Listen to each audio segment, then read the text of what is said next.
नमस्कार नमस्कार, मेरा नाम है राजीव कुमार बजाज और आप देख रहे हैं क्या, दी आरकेबी शो। मुझको देख रहे हैं दी आरकेबी शो पर।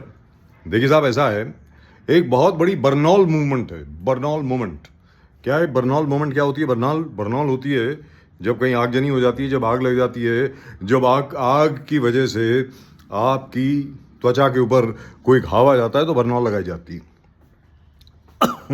अब ये बरनौल मोमेंट है कि इनके लिए, उन लोगों के लिए जो बार बार बोल रहे थे मोदी की ऐसी तैसी हो गई, मोदी साहब ने कुछ नहीं किया, मोदी साहब ने ना जाने क्या कर लिया ईरान वॉर को लेकर के। अरे भाई, सीधी सादी बात है, there are more than 6 oil and LPG tankers which have already reached Mumbai. There are 3 more which are reaching, so which makes it a total of 9. मैं मानता हूं इनमें से बहुत ऐसे हैं which are not under the Indian flag, but they are still reaching. They are still reaching India. उसमें से 4 मुंद्रा पोर्ट पर जाएंगे और बाकी बहुत ज्यादा जो हैं वो हिंदुस्तान में आ चुके हैं। पहले ये कहा जा रहा था, this is not because of the Modi government, this is because the love that the people of Iran, that the government of Iran has for the people of India. Very good, wonderful. So the Iranians discussed the modalities of sending all these tankers through the Strait of Hormuz to India with 150 crore Indians. अब कह रहे हैं कि भाई साहब देखिए, ऐसा है, ईरान ने कंडीशन लगाई है। क्या कंडीशन लगाई है? कि हमारे 3 जहाजों को छोड़ो वरना deal is of. By the way, वो 3 जहाज जो हैं, जो हिंदुस्तान के कब्जे में हैं, they belong to a certain Indian called mister Jugvinder Singh.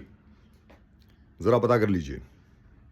Incidentally, doctor S Jaishankar and his Iranian counterpart have been talking to each other constantly. आपस में दोनों में बात हो रही है, बार बार बात हो रही है।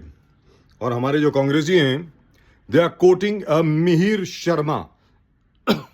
एक मिहिर शर्मा साहब हैं जो बार बार ब्लूमबर्ग पर लिखते हैं कि हिंदुस्तान का सत्यानाश हो गया। कब से लिख रहे हैं?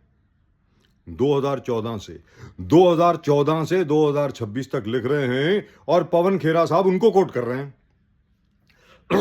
जो ब्लूमबर्ग की खबर जो अभी कोट करी जा रही है ना, वो किसकी है? मिहिर शर्मा ने लिखी है। और Mihir Sharma is a total Congress acolyte. उनको, और जैसे बाकी हमारे जो कांग्रेसी हैं और बाकी कई हमारे जो शिया हैं हिंदुस्तान में, उनको मोदी में कोई अच्छाई दिखती नहीं है। लेकिन फिलहाल मैं आपको बता दूं, 22 और जहाज हैं। 22 more tankers of Indian origin are still waiting in the Straits of Hormuz and they are likely to be released soon. इकट्ठे नहीं, धीरे धीरे करके। और एक और खबर है साहब, ये तो बहुत बड़ी बरनौल मूवमेंट है, बहुत बड़ी बरनौल मूवमेंट है। क्या है? ट्रंप साहब ने मोदी साहब की का जिक्र किया अपनी प्रेस कॉन्फ्रेंस में और यह कहा कि हिंदुस्तान ने डील कर लिया ईरान के साथ। और उनके जो कॉमर्स सेक्रेटरी हैं वो कह रहे हैं, perhaps we can use the good offices of India to talk to Iran.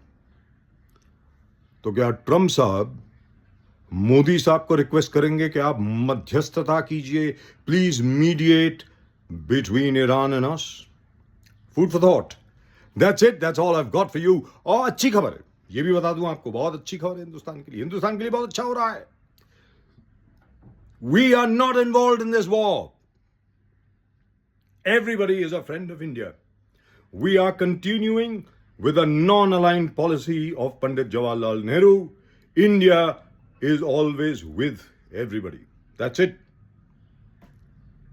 आप सब लोगों को जय हिंद, नमस्कार, भारत माता की जय।